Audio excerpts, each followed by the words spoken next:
Et nous voici dans la zone mixte du stade Marcel Tribut. Alors zone mixte, que vous voyez, décor un peu particulier. On est en fait dans le couloir d'entrée sur la pelouse sur le terrain. Et la zone mixte, vu que je me retourne, et bah ça va être voilà, devant les panneaux ici qui amènent ensuite au vestiaire. On a eu un peu de mal à trouver en fait.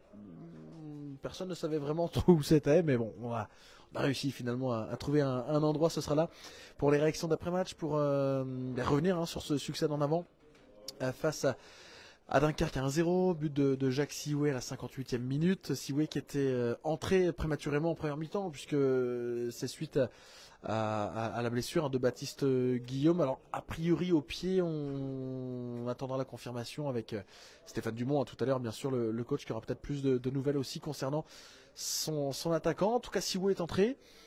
Il s'est pas créé beaucoup d'occasions, mais il en a eu une, et c'est celle qui a fini au fond. Celle qui a fini au fond avec ce service de Sagna. Il est alors dos au but. Sioué se retourne, et puis en se retournant, arrive à trouver le petit filet opposé de Koné, qui était masqué, le gardien dunkerquois sur la situation. Donc voilà, ça permet à Guingamp de gagner 1-0. Il y a eu ce poteau pour El Hadjba juste après, 2-3 minutes plus tard, mais un poteau qui a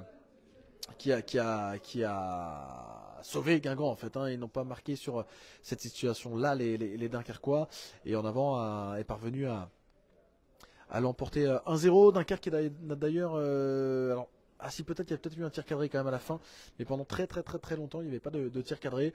Guingamp était globalement solide, c'est le 15e clean sheet cette saison. Alors ça aurait pu mériter le 0-0 aussi. À l'arrivée, Guingamp a su débloquer ce match. Je regarde vos commentaires. Le match de Lenny Vallier, extraordinaire. Homme du match, nous dit Vincent. Alors j'ai trouvé bon, appliqué. C'est vrai que j'ai trouvé très bon. Ouais, j'ai trouvé bon homme du match. J'aurais placé moi un des deux centraux peut-être devant lui. Mais voilà, en tout cas pour un retour à la compétition, je trouve qu'il a été sérieux, rigoureux, appliqué. Il n'a pas pris de risques démesurés. Il a aussi ouais, il a tenu son couloir, parce que en face il y avait Griab en première période. Alors il y a eu quelques petites situations, mais globalement bien maîtrisées par les Nivaliers. Il y a eu aussi quelques ballons joués. On a l'entraîneur Stéphane Dumont qui arrive. Hop. Ouais, c'est ici. Ici là. Ouais, c'est ça la zone mixte. Ouais.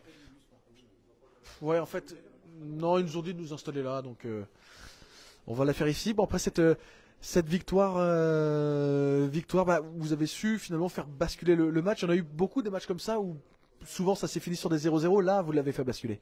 Ouais, c'est bien, c'est ce qu'on cherche, à cette match de la fin, d'être capable à l'extérieur, face à des adversaires difficiles, de faire basculer des matchs. Moi, ce qui est récurrent, c'est notre faculté à être solide, à très peu concéder. On a une frappe sur le poteau, mais mis à part ça, on a été encore une fois très bien organisé. Et puis c'était aussi une interrogation, parce qu'on avait une défense un peu new look, on avait Lenny qui démarrait, je crois qu'il n'avait pas joué depuis le match de Lorient en amical en début de saison. On avait, voilà, mais c'est... non, on construit ça depuis le début, et puis c'est vrai que je suis content pour Jacques parce qu'il transpose aujourd'hui ce que je vois tous les jours à l'entraînement, et c'est quelque chose d'important, et puis c'est un but qui fait du bien. J'aurais aimé que que ce soit Victor ou Hugo à la fin puisse aller chercher le deuxième pour qu'on puisse se soulager un petit peu, mais pour continuer à avancer, il faut passer par ce genre de match, et j'ai trouvé une nouvelle fois mon équipe généreuse, voilà, et qui a eu du mal à rentrer dans le match. On a eu 20 minutes un peu où on a eu du mal. Alors est-ce qu'on avait un manque d'énergie, ou est-ce qu'on était un peu timoré, je sais pas. Par contre, au fur et à mesure du match, c'est vrai que il s'est plus trop passé grand chose sur notre but, et au fur et à mesure, c'est vrai que plus le temps passait, on sentait qu'on allait commencer à appuyer. Puis on l'a fait au bon moment, et c'est bien. Donc on continue à avancer. Lenny Vallier, quel est ton regard justement sur sa première prestation? Alors moi j'ai trouvé que c'était très convaincant, parce que déjà on avait des interrogations sur le plan athlétique, de savoir s'il serait en mesure de pouvoir aller au bout. Et puis on n'avait pas non plus 50 alternatives pour pouvoir colmater ça, même sur une fin de match, mais il est allé au bout avec beaucoup de générosité, beaucoup de calme, mais qui le caractérise aussi. Et puis je pense qu'il a été bien aidé par ses coéquipiers, par le staff, et on est très content pour lui. Voilà, on est très content pour lui et pour l'équipe. Est-ce que le fait de titulariser Amadou devant lui, c'était aussi pour qu'il ait plus de repères, vu que vous avez joué ensemble l'année dernière déjà à Niort?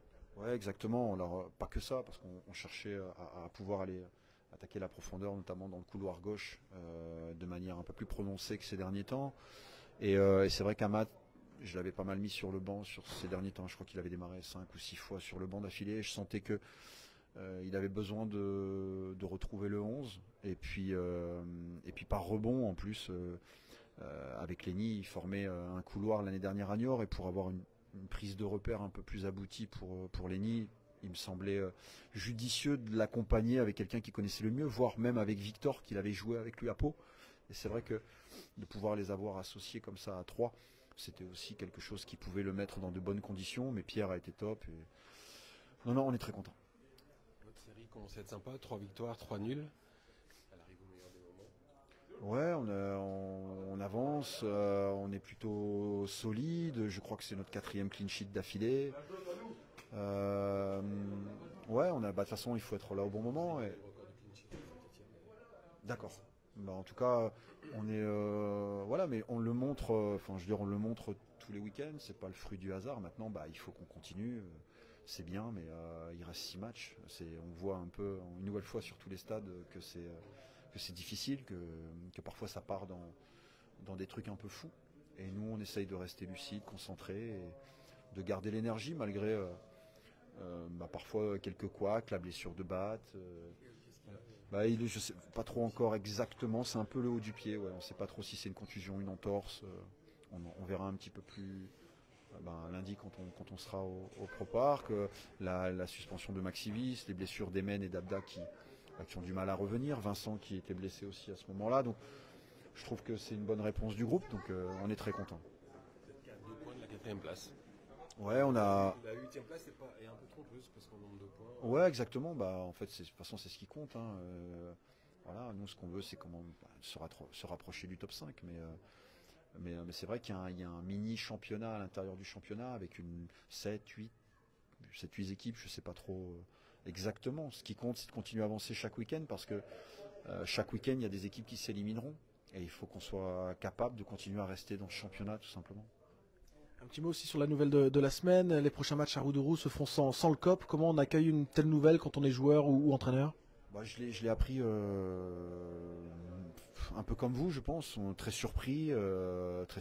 Forcément, c'est difficile parce que, et d'une, pour le club, d'avoir un COP, c'est quelque chose d'important. Et puis, pour être au stade depuis un petit moment, c'est des gens qui animent, qui mettent du bruit, qui sont derrière leur équipe. C'est quelque chose d'important. Et puis, dans ce genre de match, quand on sait qu'il nous en reste 4 à domicile sur les 6 derniers, c'est sûr qu'on espère que c'est temporaire et que malgré tout, il y aura des gens pour nous aider. Merci Stéphane. Et bon retour. On rentre en train demain. Ouais, pour vous, ça va être un peu long là, le bus? Ouais.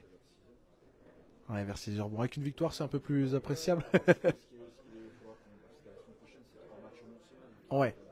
Ce sera. Gérer bien la récup et puis. Ouais. Ouais, aussi, ouais. À gérer, quoi. Bon. Merci Stéphane. Le retour, en effet, d'où le petit mot échangé là avec Stéphane Dumont. Le retour, comme l'allée d'ailleurs, en bus pour en avant cette semaine, puisque la compagnie aérienne avec laquelle devait voyager en avant a visiblement est en difficulté financière et n'a pas pu assurer le déplacement ici à Dunkerque. Donc Guingamp s'est retrouvé à faire ce déplacement en bus. La situation devrait être réglée pour le prochain déplacement a priori du côté de Pau dans 15 jours. La première réaction donc celle de Stéphane Dumont après cette victoire 1-0, victoire qui permet à Guingamp de revenir non seulement à 2 points de la 5e place, mais aussi de la 4e place. C'est aussi l'info du soir, de revenir finalement sur une place que Guingamp ne regardait peut-être pas il y a encore 1-2 semaines. Et puis là maintenant, forcément, elle revient un petit peu, elle va revenir dans les discussions, dans les ambitions peut-être aussi, parce que cette 4e place est toute proche, occupée par le Paris FC, 49 points, et le 5e c'est maintenant Laval, 49 points aussi, 47 pour en avant. Alors qu'il est 8e, mais c'est vrai que c'est un peu trompeur en effet cette 8e place, puisque c'est qu'à 2 points de la 4e. En tout cas, c'est ultra condensé, ultra serré. Et bon, c'est Guingamp qui est peut-être en train de réaliser sa meilleure série. Il n'y a pas eu beaucoup de séries, hein. Il y en a eu une à l'automne et là c'est la deuxième. Et Guingamp est peut-être en train de réaliser sa meilleure série au meilleur des moments aussi de la saison dans ce sprint final. Mes tops de ce match, Vincent, j'ai vu quoi? Louisère, Vallier, Gomis, Lemonnier. Ouais, défensivement, ça a été très solide. J'ai vu une question sur le COP de Nathan, non pas beaucoup d'infos. Ouais, c'est par ici. Pas d'infos supplémentaires, hein, pour l'instant au niveau du COP. Voilà, on est tous un peu attristés par la nouvelle, tous un peu voilà, chagrinés parce que forcément on aime tous aller au stade aussi pour l'ambiance qui y règne, pour les chants du COP, mais voilà, la situation est celle-là actuellement et on espère que ça s'arrangera évidemment au plus vite. Les joueurs qui vont commencer à passer, on a vu, alors pendant qu'on était en interview avec Stéphane Dumont, on a vu notamment Victor Lobry passer. On attend bien sûr Lenny Vallier, hein, puisque c'était son premier match ce soir. On en parlait justement avant l'arrivée de Stéphane Dumont, un bon premier match, hein, pour Lenny Vallier, qui a été assez solide, bien aidé aussi, c'est vrai, par Sagna devant, puis par Picard lorsque Picard est entré en jeu. Voilà, c'est une bonne première pour lui. Il faudra pouvoir derrière aussi enchaîner. On verra d'ailleurs quelle sera la défense la semaine prochaine, puisque Maxime Sivis sera de retour. Donc Maxime Sivis retrouvera très probablement son côté droit. Est-ce que Marronnier rebasculera à gauche? Est-ce que finalement Vallier poursuivra un petit peu? Bon, c'est vrai que Vallier, ça semblerait étonnant qu'il enchaîne quand même 2 matchs d'affilée là, de manière totale. On sait qu'il y a une semaine à 3 matchs qui arrivent, donc peut-être que sur le match de milieu de semaine face à Angers, Vallier pourrait être là. Enfin, en tout cas, il y aura une rotation, une gestion qui sera mise en place, hein, ça c'est sûr, par Stéphane Dumont. Il en parlait justement en partant par rapport à Khalidou Sidibé aussi, qui mettra certainement plus sur un match comme face à Bastia, visiblement. Bon, on attend l'arrivée, hein, d'autres joueurs encore dans cette zone mixte du stade Marcel Tribu. Vous le voyez derrière, on le disait, c'est le couloir en fait d'entrée des vestiaires et les panneaux pubs juste devant nous pour les interviews. Ben Mohamed, impossible pour un retour. Ouais, pour cette saison, c'est terminé, hein, pour Eman Ben Mohamed, qui a été opéré mais qui ne pourra pas rejouer cette saison puisque voilà, Stéphane Dumont avait annoncé, hein, que le temps de la rééducation, etc., ce serait trop juste. Il pourrait pas être là sur cette fin de saison. On sait qu'il est en fin de contrat aussi, hein, d'ailleurs, Eman Ben Mohamed, donc il y a moyen de le prolonger. Justement, je vois grosse interrogation quand même, parce que faut voir aussi comment il va se remettre de sa blessure. Donc bon, là-dessus c'est difficile de le savoir. Même pour le club, c'est difficile finalement de se projeter tant qu'ils ne savent pas ça concernant Eman Ben Mohamed. Donc pour l'instant, pas de projection plus que ça à son sujet visiblement. Pour le poste de latéral gauche, Guingamp qui a joué ce soir avec son 5e latéral gauche de la saison, hein, puisqu'il y a eu à ce poste-là Lenny Vallier donc ce soir, Abdallah Ndour, Eman Ben Mohamed, Lucas Marronnier et Vincent Manceau. 5 joueurs qui ont occupé ce poste. Ce poste tellement en difficulté depuis des années, hein. C'était le cas sous Gourvenec, c'était le cas même un peu avant aussi, lors de certaines saisons.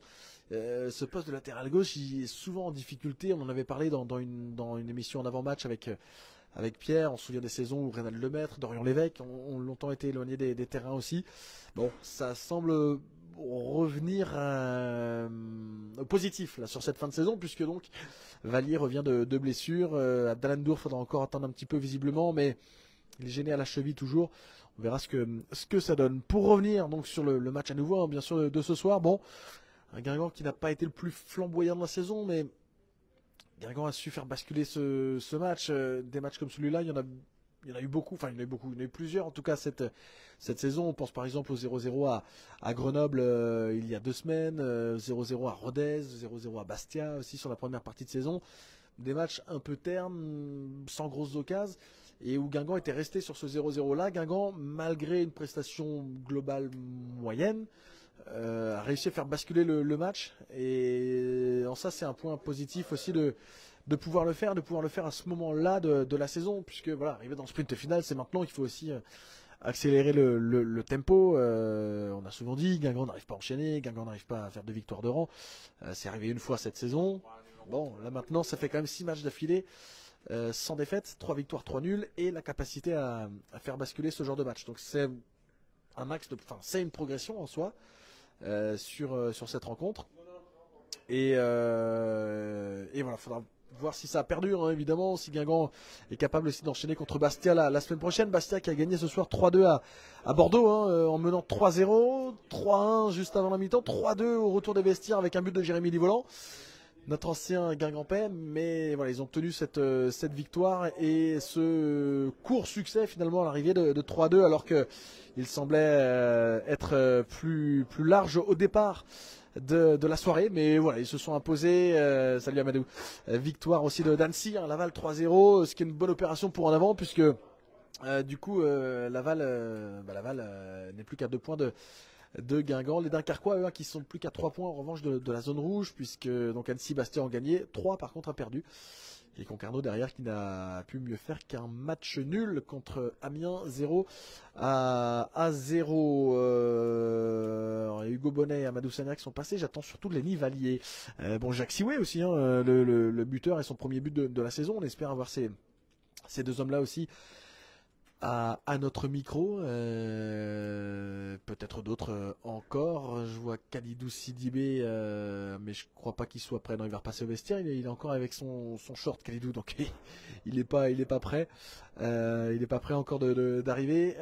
Mais voilà, on aura d'autres joueurs à passer évidemment dans les prochaines minutes. On a eu Stéphane Dumont pour cette première réaction, et maintenant, eh bien, on va essayer d'avoir d'autres joueurs aussi, enfin des joueurs à notre micro. Je vois pas mal de commentaires sur Victor Lobry, des commentaires positifs à l'égard de Lobry. Oui, il s'est vraiment installé là, hein, ça y est, dans ce milieu de terrain. Les premiers matchs, et c'était pas illogique, ont parfois été un peu en dents de scie, ou voilà, il fallait qu'il trouve ses repères.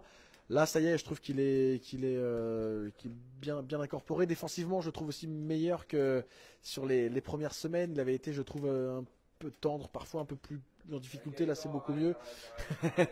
Arrête, on a gagné, non? Alors plus 3, c'est vrai, plus 3 points. Jean-Baptiste Lebescon, adjoint, qui passait dans cette zone mixte. Ouais, j'avais trouvé plus en difficulté défensivement sur quelques matchs Victor Lobry, notamment contre Concarneau. Là, je trouve que ça y est, il a haussé le tempo, il a haussé le ton, il est dans de meilleures dispositions, et dans sa distribution aussi, alors un peu de déchets parfois, mais globalement, bon, c'est une plus-value quand même, hein, qui est arrivée cet hiver avec Victor Lobry, cette saison. Et puis surtout un profil différent aussi, puisque il y a Khalidou Sidibé, mais là, et Dylan Louisière, mais là, ça apporte aussi un autre style encore. Lui qui est en fin de contrat aussi, puisqu'il a signé que pour 6 mois, mais on verra ce que ça donne évidemment à la fin de cette saison. Lobry, c'est un vrai 10. Alors oui, c'est vrai qu'il a cette capacité à jouer en 10. Moi j'ai beaucoup aimé quand il a joué en 10 dans ses précédents clubs. Et c'est vrai qu'on se dit, défensivement c'est dommage qu'il soit utilisé peut-être plus bas, parce qu'il aurait la capacité, en étant plus haut, à distribuer de meilleurs ballons, à être plus porté vers l'avant, à faire valoir sa qualité de passe, et du coup d'avant-dernière passe. Bon, après c'est un choix qui est fait actuellement dans un schéma. Guingamp ne joue pas avec un 10, donc forcément, alors c'est arrivé parfois, mais là c'est pas le cas. Donc bon, du coup c'est sûr que pour lui c'est un peu un rôle différent, mais ça fait un bon match malgré tout pour Victor Lobry, comme les Guingampais dans leur ensemble. Mais on l'a dit, voilà, ça a été parfois un peu terne. Il l'a dit d'ailleurs, Stéphane Dumont aussi, timoré sur les 20 premières minutes, manque d'énergie peut-être aussi un peu à l'arrivée. Une victoire quand même, et surtout Guingamp qui est monté crescendo dans son match, a bien terminé sa première mi-temps, la deuxième plutôt bien démarrée aussi, puisqu'il y a eu une occasion d'Alouazani, puis ce but de Sioué. Donc voilà, c'est pas volé. Le nul aurait pu aussi être à l'arrivée, mais comme on l'a dit, Guingamp a réussi à faire tourner ce match en sa faveur. Kevin, j'ai pas vu le match, quel a été le schéma tactique? C'était un 4-4-2 ce soir. pour un avant qui a basculé en 4-3-3 sur la fin de match pour consolider le milieu de terrain aussi, puisque il n'y avait plus qu'une pointe et donc au milieu Sidibé, Louisère et Lobry pour le dernier quart d'heure environ. Lobry, Sidibé qui est entré à peu près à l'entame du dernier quart d'heure. Donc 4-4-2 et puis 4-3-3 comme ça arrive régulièrement quand Guingamp mène. Stéphane Dumont passe en 4-3-3 pour préserver l'avantage, surtout quand il est d'un but. Voilà, ça se comprend finalement. Tu vas pas te livrer inutilement alors que tu mènes 1-0 dans un match où tu as assez peu d'occasions. Bon, tu veux surtout garder le score, même si c'est vrai que Dunkerque était à 10 depuis la 75e. Et l'expulsion de Fernandez. Bon retour dans les Côtes d'Armor. Elle sera forcément meilleure ce retour avec la victoire dans la besace. Comment s'est blessé Guillaume? C'est un coup de pied arrêté. Et à la retombée, il y a dû avoir un duel, un contact avec un adversaire. À la retombée d'un coup de pied arrêté, il s'est fait mal au pied à ce moment-là. Et on a Jacques Sioué qui arrive. Est-ce qu'on peut prendre un petit mot avec toi, Jacques? Eh oui, c'est le soir là. Alors, hop, la caméra qui a basculé dans le mauvais sens. Voilà. Alors, je vais essayer de la refaire basculer comme il faut. Bon, ça devrait revenir dans l'ordre. Voilà, c'est bon pour moi. Jacques, une victoire et ça y est, ce premier but, tu devais l'attendre depuis un petit moment aussi.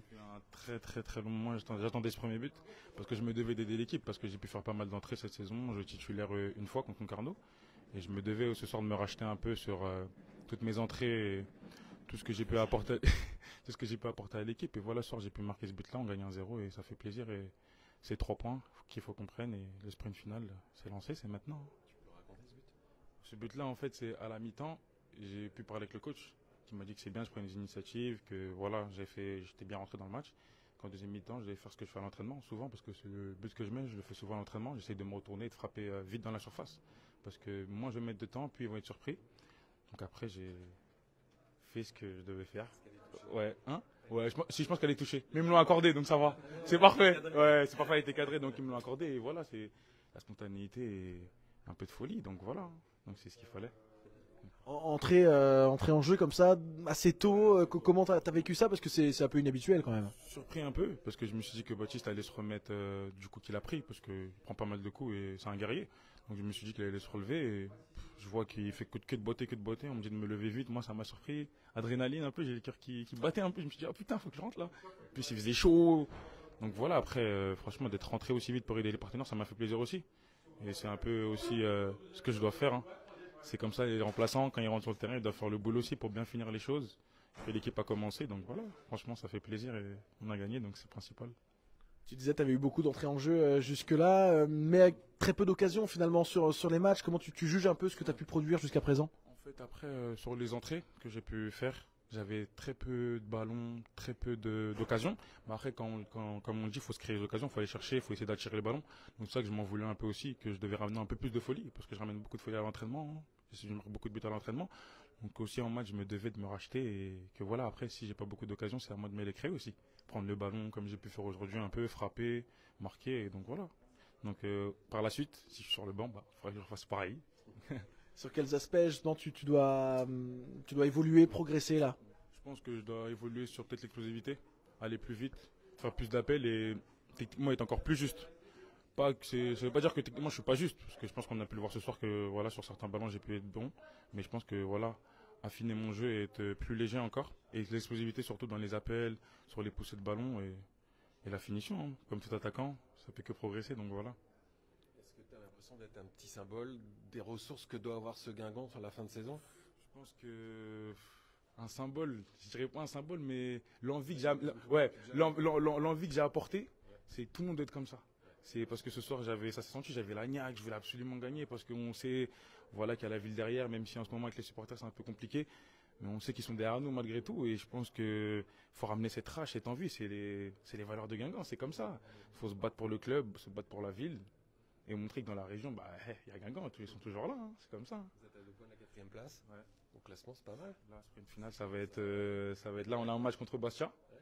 À domicile, je pense que. Et on reçoit 2 fois à domicile, donc samedi et mardi. 4 fois sur 6 même. Et je pense que là, on doit plus se poser de questions. On essaie de prendre un maximum de points et gagner tous les matchs parce que si on veut vu quelque chose de beau, c'est maintenant, hein. C'est la saison, je pense que c'est le moment. Voilà. Les supporters, ouais, tu en parlais. Comment toi tu as accueilli la nouvelle en étant joueur, quoi? En étant joueur, je pense que ça fait un peu mal parce que le Cop Rouge a toujours été là pour nous. Et comme je dis souvent, les supporters, c'est la vitrine du club. C'est les premiers supporters et c'est eux qui sont toujours là. Donc après, voilà, ça fait. Après, c'est plus, on m'a dit, c'est plus en interne que ça, il y a eu quelques problèmes. Donc voilà, moi, je vais peut-être lancer un petit appel et leur dire de calmer un peu toutes ces tensions et de venir parce que là, c'est important. C'est maintenant qu'on a besoin de vous, de mettre un peu les rivalités de côté. Et franchement, c'est la vitrine du club. De toute façon, sur le Cop Rouge, il n'y a pas de gagnant. Et on le sait tous. Quand ils sont pas là au stade, ça se ressent. Même ils sont toujours été là pour nous. Dans la défaite, comme dans la victoire, match nul, ils sont toujours là. Et moi, depuis que j'ai signé mon premier contrat pro ici, j'ai toujours vu le Cap Rouge. Donc voilà, donc je pense que ça va se régler. Je pense qu'avec la victoire en plus qu'on a fait ce soir, je pense qu'ils vont se poser des questions. Ils vont dire quand même, les mecs, ils ont pas un bon match, ils vont peut-être venir samedi prochain. Mais on sait qu'ils sont derrière nous, même s'ils sont pas là, je sais qu'ils regardent. Donc voilà, et dans l'équipe, tout le monde aime le Cap Rouge. Tout le monde comprend le Cap Rouge. Moi, par exemple, mon père, on sait que voilà, on déçoit les supporters, mais ils sont toujours avec nous. Donc voilà, donc on remercie aussi le Cap Rouge encore une fois, hein. Ils ont toujours été là, même ce soir avec quelques supporters. Dunkerque, c'est loin. On va rentrer en bus. Mais voilà, franchement, ça fait plaisir. Et on sait que le Cap Rouge est derrière nous et c'est la vitrine du club, donc il y aura toujours du respect pour eux. Et franchement, ils font kiffer, donc voilà, ça fait plaisir. Merci Jacques. Et bon retour. Bon retour, il va être long mais un peu plus appréciable. Si on fait ce match-là, le retour, il allait être très. Ah là, ouais. C'est clair que. Profiter en effet de la victoire. Et bon, le retour sera un peu moins désagréable avec ce succès. 1-0 sur la pelouse de Dunkerque. On a vu Lenny Vallier s'approcher. Il va pas tarder à arriver. Vous avez peut-être vu aussi en toile de fond Gaëtan Courtet qui est passé. Évidemment, il était au match de son équipe ce soir pour retrouver aussi ses anciens coéquipiers. Hop, alors j'essaie d'avoir une meilleure connexion parce que visiblement elle peut être un peu capricieuse, mais ça semble tenir. Merci à toi aussi. Ça semble tenir la connexion donc ici au stade Marcel Tribu, où on a entendu évidemment Jacques Sioué, hein, tout heureux de marquer son premier but, tout heureux de pouvoir marquer un but qui compte aussi, parce que ça aurait très bien pu être dans un match où tu es mené 3-0 et ça change pas grand chose. Là c'est le cas. Lenny Vallier qui arrive. On va prendre un petit mot avec toi Lenny après ce premier match avec en avant. Bon Lenny, quel est ton sentiment déjà, ton impression après cette première que tu devais attendre depuis très longtemps? Ouais, c'est vrai que j'attendais depuis très longtemps. Quand je suis arrivé, ça n'a pas été facile. Et franchement, on a bien travaillé. Dédicace à Joss, le prépa, qui m'a beaucoup fait bosser. Et après, je suis surtout content parce qu'on a gagné et que ça nous repositionne bien dans le classement. Franchement, c'était le plus important aujourd'hui. C'était de gagner, de faire un gros match. On a été ensemble. Et franchement, je suis surtout content de l'équipe par rapport à ça. Quelles ont été tes sensations là sur ce match physiquement? Ça va, franchement, en première mi-temps, franchement, ça allait. En deuxième, ça commence à être un peu plus compliqué, parce que ça fait un moment que j'ai pas joué. Mais franchement, au mental, on y est allé. Les copains, ils m'ont bien aidé. Donc franchement, ça s'est bien passé, on va dire. Le fait d'avoir Amadou devant toi, que tu connais bien aussi, ça a pu aider un peu? Ouais. Amadou, il fait beaucoup les efforts. Après, Pixo aussi, il fait beaucoup les efforts. Donc en fait, on a beaucoup de joueurs généreux. Et franchement, ça aide beaucoup, ça aide tout le monde. Ça donne envie de se défoncer pour l'autre. Comment tu as vécu cette période-là de plus de 6 mois finalement sans jouer? Tu arrives dans le club, tu te blesses direct, ça a dû être mentalement quand même assez compliqué. Au début, c'était compliqué. Après, dès que j'ai pu retourner sur le terrain à courir, ça allait un petit peu mieux. J'essayais de me focaliser surtout sur... quand on a une blessure comme ça, il ne faut pas essayer de compter les jours. Il faut juste essayer de voir le positif et d'essayer de devenir meilleur chaque jour, de progresser chaque jour. Et franchement, c'est ce que j'ai fait. J'ai pris mon mal en patience.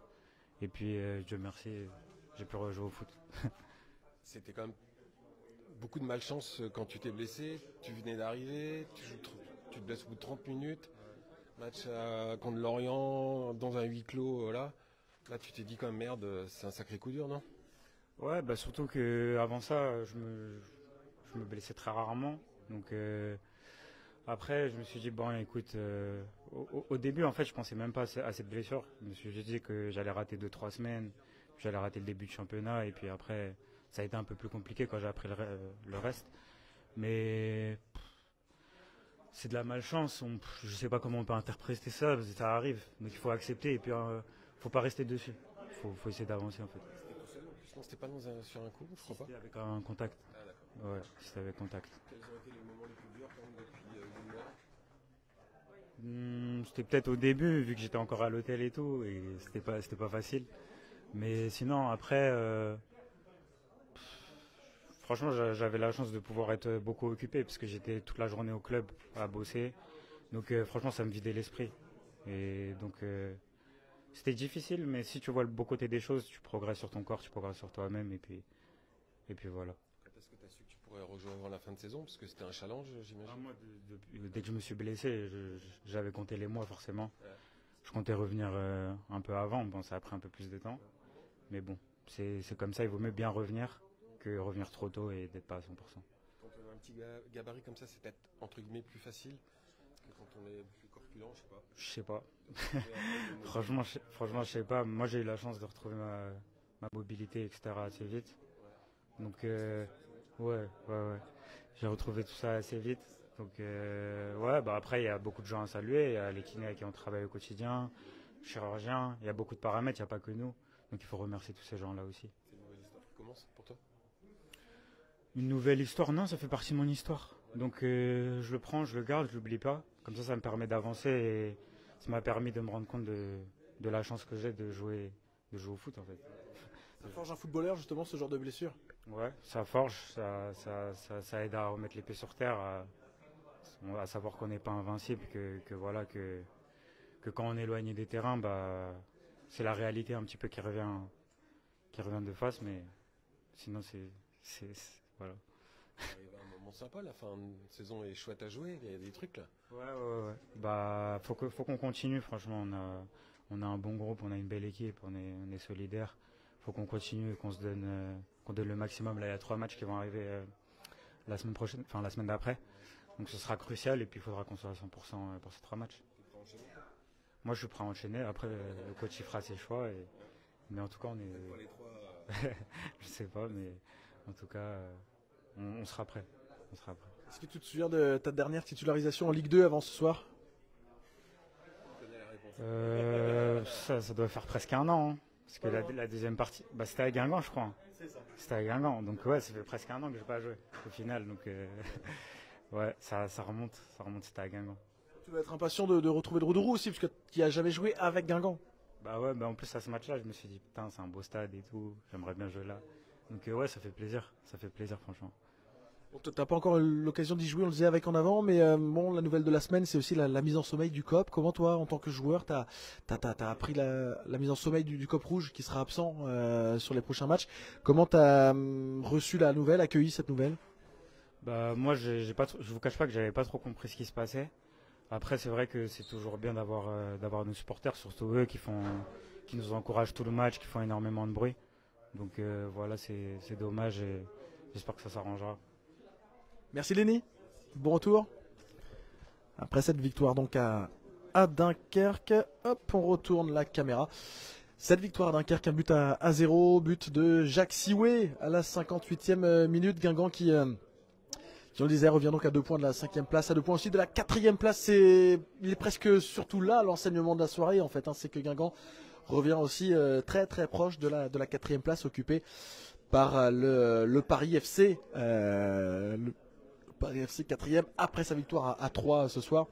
2 buts à 1. Il doit plus rester grand monde dans les vestiaires. Quelques joueurs sont passés là quand on était aussi avec Lenny Vallier et Jacques Sioué. Peut-être une dernière réaction avant de rentrer, avant qu'ils rentrent en Bretagne puisqu'ils prennent le bus, on le rappelle ce soir. Les joueurs, bon retour. Et 8 heures de bus, ouais. Ils vont rentrer à 6 heures du matin à peu près à Guingamp. Bon, ils vont peut-être pouvoir jouer un peu aux cartes en attendant. Et visiblement là tout le monde est parti du vestiaire. On va se quitter là donc pour ce débrief que vous pourrez retrouver tout de suite hein, sur les réseaux sociaux en replay, débrief et réaction de Stéphane Dumonde. Salut des dames de Jacques Sioué et de Lenny Vallier après cette victoire 1 but à 0 sur la pelouse de Dunkerque. Bonne soirée à tous et à très vite. Ciao.